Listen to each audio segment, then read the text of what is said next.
नमस्कार। आज हम चर्चा करेंगे इम्मैनुअल कांट के बारे में। इम्मैनुअल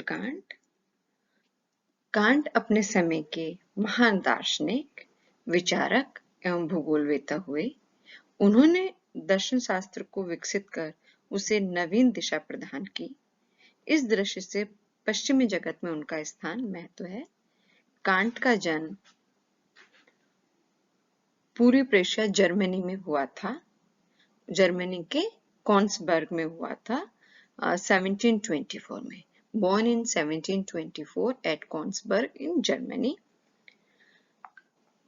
कांट के बारे में सबसे महत्वपूर्ण बात यह है कि उन्होंने जहां उन्होंने जन्म लिया था वो जीवन भर वहीं पे रहे और उन्होंने दूसरी जगह भी अगर उनको कोई चीज उपलब्ध हुई तो वहां न जाकर जो उनकी जन्मभूमि थी वहीं पे रहते हुए उन्होंने अपना कार्य किया।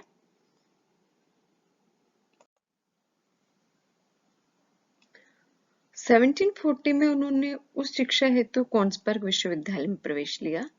वहां सर्वप्रथम उन्होंने थियोलॉजी की शिक्षा प्राप्त की और उसके बाद में दर्शन, गणित, भौतिकी एवं इतिहास की शिक्षा प्राप्त की। फिर उन्होंने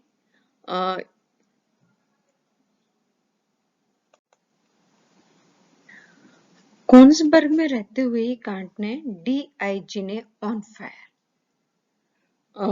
पर विशेष शोध लेख प्रस्तुत किया और इसके अतिरिक्त इन्होंने मानव प्रजाति, वायु की प्रकृति, भूकंप एवं उनके कारण, नक्षत्रों की सामान्य धारणा एवं सिद्धांत आदि पर रचना प्रस्तुत की। उनकी सबसे महत्वपूर्ण रचनाएं तत्व मीमांसा, मेटाफिजिक्स के ऊपर होती थी और दर्शन शास्त्र पर होती थी। कांट ने न्यूटन के मूल कार्यों का भी गहराई से अध्ययन किया। आपने कॉन्सबर्ग में 1765 से काम किया और मुख्यतः उन्होंने भौतिक भूगोल पर, इनका जो मेन वर्क था वो फिजिकल ज्योग्राफी पे था। इन कांट के भूगोलवेत्ता के रूप में विशेष प्रसिद्धि रही। आप आरंभ से ही पारंगत वक्ता रहे, इसी कारण व्याख्याता पद पर आपको बहुत ख्याति मिली। आपने बर्लिन व अन्य कई स्थानों से प्रोफेसर पद की नियुक्ति के निमंत्रण प्राप्त नहीं किए और आपने कॉन्सबर्ग के बाहर जाकर कार्य नहीं किया। आपने कॉन्सबर्ग में ही कार्य किया। 1770 पर यहीं पर आपकी नियुक्ति तर्कशास्त्र एवं इतिहास के अध्यापक एवं विभागाध्यक्ष पद पे हुई। फिर कॉन्सबर्ग के अंदर ही इनको नियुक्ति हो गई इनकी और ये वहां के इतिहास एवं तर्कशास्त्र के हुए। इस प्रकार कांट भूगोल के अध्यापक न होते हुए भी रुचि से वो भूगोलवेत्ता थे। वो फिलॉसफी के थे लेकिन उनका इंटरेस्ट किसके अंदर था? ज्योग्राफी के अंदर। उनके भूगोल विज्ञान पर इतिहास एवं दर्शन की हमें गहरी छाप मिलती है।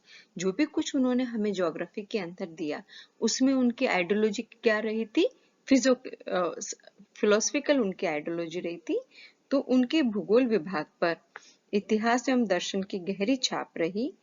आपको दर्शन शास्त्र के पिता भी कहा जाता है और हमारे यहाँ पे फाउंडर ऑफ फिलोसफिकल ज्योग्राफी, भूगोल का दार्शनिक संस्थापक भी ये रहे थे।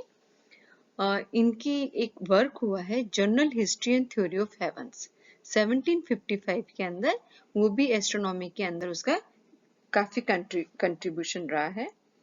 जो इनकी थी general history and theory of heavens 1755। तो उनकी आरंभिक कृति general natural history and theory of heavens थी। इसे भूगोल का कार्य कहा जाता है परंतु भूगोल विज्ञान के चिंतन में योगदान था। भूकंपीय विषय पर लिखे उनके निबंध भी मुख्य भूगोल के अंग नहीं थे। फिर भी उनकी कृतियां, जो उनकी बुक्स हुई है, उनकी बुक्स थी क्रिटिक। और क्रिटिक के उन्होंने 3 पार्ट्स बताए हैं, क्रिटिक और critique of pure reason, critique of practical reason, critique of synthesize और जजमेंट के भौगोलिक संदर्भों का उल्लेख है। आपने मानवों की विभिन्न प्रजातियों, रेसेस ऑफ मैन पर लिखा। उनके anthropology from pragmatic point of view 1798 के अंदर लेख में विश्व की प्रजातियां और नर जातीय समूह का भौगोलिक विवरण आपने प्रस्तुत किया। वास्तव में कांट की भौतिक भूगोल की प्रकृति, कांट की भौतिक भूगोल की प्रकृति मानव विज्ञान आधारित एंथ्रोपोसेंट्रिक मानी जाती है।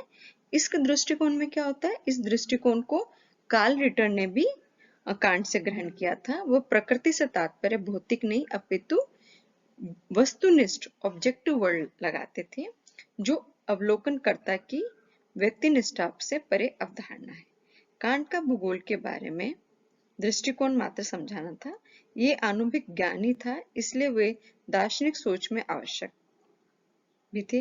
कांट ऐसे विद्वानों में से था जो भूगोल के योग को मानव समाज की उन्नति एवं विकास में आवश्यक मानते थे।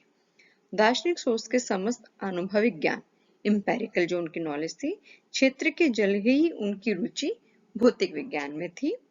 तात्पर्य यह है कि दार्शनिक चिंतक होने की वजह से उन्हें सैद्धांतिक भूगोलवेत्ता थ्योरेटिकल ज्योग्राफर या फिलोसफिकल ज्योग्राफर कहा, जिन्होंने अनुभवी घटनाओं को वर्गीकृत करने का प्रयास किया। कांट ने अनुभवी घटनाओं को वर्गीकृत बनाने के लिए दो भिन्न मार्ग बताए। एक मार्ग प्रकृति अनुसार अकॉर्डिंग टू नेचर, तो उन्होंने जो ऑब्जर्वेशन किया था, क्लासिफिकेशन ऑफ ऑब्जर्वेशन की बात कर रहे थे, तो उसके अंदर उन्होंने दो बताए कि पहला तो उन्होंने कहा प्रकृति के अनुसार अकॉर्डिंग टू नेचर, और दूसरा मार्ग घटनाओं की स्थिति के अनुसार फिजिकल। दूसरा उन्होंने बताया, एक तो पहला logical based on the substance of phenomena, और दूसरा घटनाओं की स्थिति व समय अनुसार according their position and time. पहला तार्किक और दूसरा प्राकृतिक वर्गीकरण है। पहला इन्होंने जो लॉजिकल था, पहला वर्गीकरण उनका लॉजिकल था, तो पहला तार्किक लॉजिकल क्लासिफिकेशन ने व्यवस्थित विज्ञान की नींव रखी। The first classification led to the foundation of systematic sciences, कि जो आपकी ऑब्जर्वेशन लॉजिक के ऊपर बेस्ड है, on the substance of phenomena है, वो क्रमबद्ध साइंसेस का निर्माण करती है। जैसे तार्किक वर्गीकरण ने व्यवस्थित विज्ञान की नींव रखी, जैसे प्राणी विज्ञान में पशुओं का अध्ययन, वनस्पति विज्ञान में पौधों का अध्ययन, भूगर्भ विज्ञान में चट्टानों का अध्ययन, और समाज विज्ञान में सामाजिक सांस्कृतिक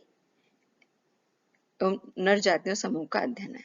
प्राकृतिक वर्गीकरण फिजिकल क्लासिफिकेशन ने इतिहास व भूगोल को वैज्ञानिक आधार प्रदान किया। इतिहास घटनाओं का समयबद्ध विवेचन करता है। जो हिस्ट्री है वो घटनाओं का समयबद्ध, वो जो आपकी जो भी ऑकरेंसेस होती है, जो भी इवेंट्स होता है, उनका वो टाइमली रिपोर्टिंग है। तो इतिहास घटनाओं का समयबद्ध विवेचन करता है, जबकि भूगोल में घटनाओं का अध्ययन और उनके स्थानानुसार किया जाता है। इतिहास कालक्रम विज्ञान क्रोनोलॉजिकल साइंस है, जो समय के अनुसार होती है, जबकि भूगोल स्थानों प्रदेश में घटित पारदर्शी विज्ञान कोरोलॉजिकल साइंस है।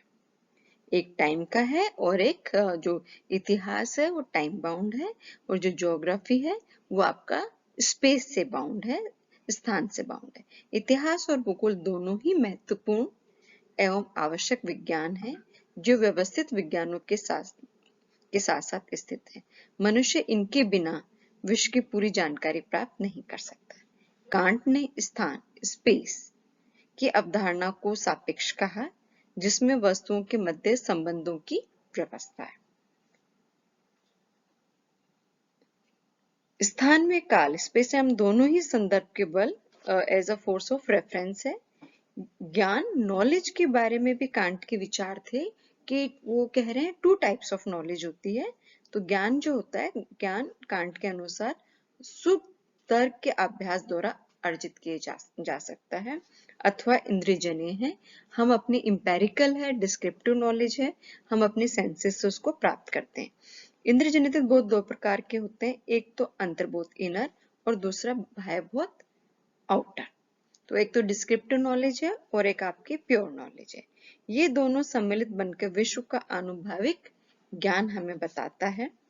व्यक्ति विश्व का बोध ज्ञान इंद्रियों के माध्यम से प्राप्त करता है। अतः मानव विज्ञान एंथ्रोपोलॉजी का अध्ययन मानव द्वारा आत्मा अनुभूति है, और प्राकृतिक विज्ञान फिजिकल ज्योग्राफी कांट के अनुसार विश्व का ज्ञान प्राप्त करने की पहली सीढ़ी है। जो कांट थे वो फिजिकल ज्योग्राफी पे काफी बल देते थे।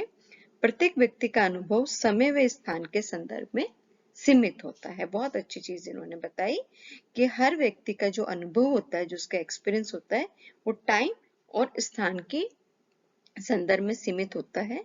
वह व्यक्तिगत अनुभव अन्य व्यक्तियों के साथ पूरित किया जाना चाहिए, परंतु जो देखा जाए, प्रशिक्षण अथवा अवलोकन कर अनुभव किया जाए, उसकी विश्वसनीयता का परीक्षण अवश्य किया जाना चाहिए। वो आपकी नॉलेज आपकी टेस्टेड भी होनी चाहिए, वो आपकी प्रूफ भी होनी चाहिए। स्थान व काल के संदर्भ, विचार संदर्भ में इतिहास भूगोल से भिन्नता रखता है। कांट का मत था कि भूगोल सभी कालों में मौजूद घटना है। प्राकृतिक भूगोल प्रकृति की सामान्य रूपरेखा है। वे इतिहास का आधार ही निर्मित नहीं करती, बल्कि सभी भूगोलों को नींव प्रदान करता है। तो फिजिकल ज्योग्राफी, प्राकृतिक भूगोल प्रकृति की सामान्य रूपरेखा है। वो इतिहास का आधार ही निर्मित नहीं करती, बल्कि सभी संभव भूगोलों की नींव रखती है। भूगोल का आधार पृथ्वी, स्थान, अर्थ, स्पेस है। इतिहास, जबकि समय, काल, टाइम के संदर्भ में आधारित बना विज्ञान है। कांट ने जो 5 तरीके से पृथ्वी का अध्ययन करने के तरीके बताए, तो पृथ्वी का गणित में अध्ययन,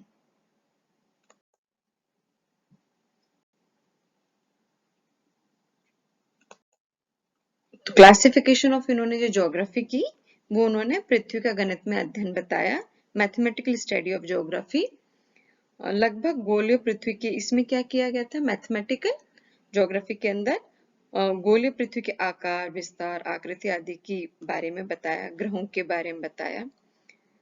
और दूसरा फिर इन्होंने कहा नीतिपरक भूगोल, मोरल ज्योग्राफी। भूगोल के इस पक्ष में मानव के रीति रिवाज, परंपराएं, स्वभाव, चरित्र आदि की व्याख्या की जाती है। कांट ने इंगित किया कि जैसे पर्वतीय भागों में मानव सक्रिय रहता है और साहसी मनुष्य स्वतंत्रता व मातृभूमि से प्रेम रखता है। तो मोरल ज्योग्राफी भी इन्होंने नीतिपरक भूगोल के बारे में बताया। राजनीतिक भूगोल, पॉलिटिकल ज्योग्राफी के बारे में भी इन्होंने बताया।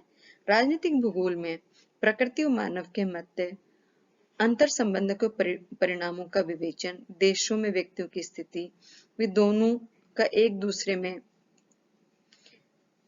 कि इसके बारे में इन्होंने बताया कि जैसे देशों की स्थिति, उपजों, व्यापार, रीति रिवाज, जनसंख्या आदि के कारणों से मानव देश के बीच में अंतर संबंध बताया। व्यापारिक भूगोल उन्होंने बताया। कॉमर्शियल ज्योग्राफी के बारे में उन्होंने बताया कि कांट के अनुसार भूगोल की ये शाखा उन कारणों की व्याख्या करती है जो देश में किसी एक जिन्स, कमोडिटी का आधिक्य व अन्य जिन्सों की कमी से संबंधित है। कहाँ डिमांड है और कहाँ उस कमोडिटी की आपको सप्लाई करनी है, और यही इंटरनेशनल ट्रेड का आधार होता है। उन्होंने एक और उन्होंने कहा ईश्वर पर एक भूगोल, थियोलॉजिकल ज्योग्राफी की भी इन्होंने बात की। इस अध्ययन में विभिन्न वातावरण में घटित और प्रचलित ईश्वर मीमांसा सम्मिलित है। कांट ने भूगोल की सामाजिक शाखाओं को प्रकृति भूगोल के साथ संबंधों पर आधारित बताया। भूमि की प्रकृति में अंतर का परिणाम वहां प्रचलित ईश्वरपरक घटनाओं में घटित परिवर्तनों में पाया गया।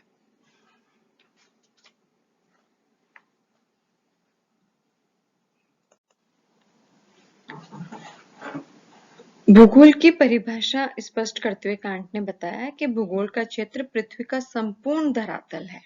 तो जो पूरी जो आपकी अर्थ है, वो आपकी ज्योग्राफी का स्टडी एरिया है। यही हमारे अनुभवों का क्षेत्र है और यहीं से हमें एक्सपीरियंसेस प्राप्त होते हैं। इस पृथ्वी के धरातल का अध्ययन उसके विभिन्न स्थलों पर दिखाई गई विविधताओं के आधार पर ही किया जाता है। इसमें सभी तत्वों के गूढ़ संबंधों का अध्ययन किया जाता है। कांट ने भूगोल के अध्ययन की आवश्यकता को विशेष व्यापक आधार वाला माना। ये विज्ञान हमारे ज्ञान की उद्देश्यपूर्ण व्यवस्था प्रदान करता है। हमारे लिए आंतरिक एवं कांट का जो विचार था कि भूगोल की महत्व है, भूगोल बहुत इंपॉर्टेंट है, और उसके अंदर भी वो फिजिकल ज्योग्राफी के ऊपर ज्यादा एम्फेसिस करते थे। Thank you.